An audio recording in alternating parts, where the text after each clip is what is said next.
Mirdita të dashur qytetar dhe qytetare. Në monologën e tij të mashtrimit javor, Edi Rama sërish u rek, u përpoq, t'ju bind ju se ka rritur në mënyrë të ndjeshme rrogat dhe pensionet. E vërteta është që bonusi pensioneve për 690.000 pensionist është ndërmë qesharakt, janë 2 kg domate në muaj. Kjo është shtesa e pensioneve sipas qeverisë aktuale. Përveç kësaj, rrogat sërish mbeten, rrogat më të ulta në rajonin tonë, ndërkohë që në vitin 2013 ato ishin rrogat më të larta të rajonit.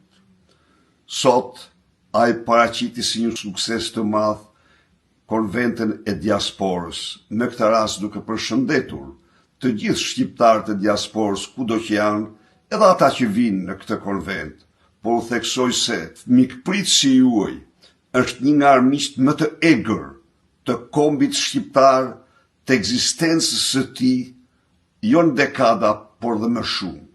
Ju rikujtoj të dashur shqiptarë të diasporës se vetëm në 10 vite të qeverisjes së tij nga ky vend janë larguar 1.099.000 shqiptarë sipas Eurostatit, dhe të gjithë këta vetëm në zonën e Schengenit, pa llogaritur zona tjera, pra të paktën 45 deri në 47% të shqiptarëve u larguar nga Shqipëria, dhe sot Shqipëria ka atë lindshmëri që kishte 100 vite më parë. Ky zbatoi me përpikmëri platformën e Çubriloviçit në këtë vend.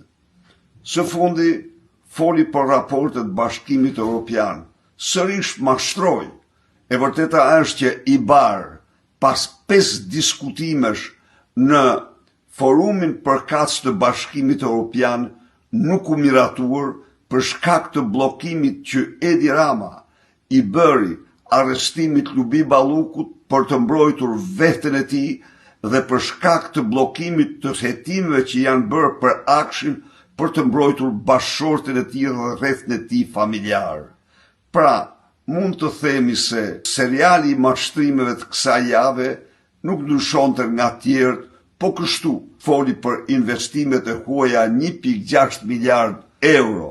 Duhet theksoj se nga këto 1.6 miliard euro sipas Instatit, 800 milion nuk janë investimet e huaja, po janë reinvestime të parave shqiptare nga kompanitë e huaja që punojnë në Shqipëri. S'kan asnjë gjë të përbashkët me investimin e huaj.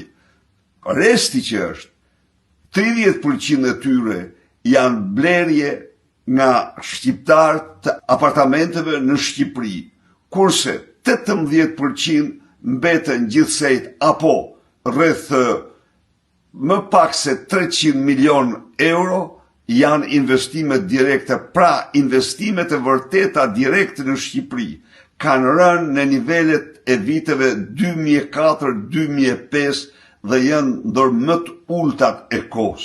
Sigurisht, blerja e apartamenteve është një investim, por një investim pa frut, i cili nuk sjell punësim, nuk sjell prodhim.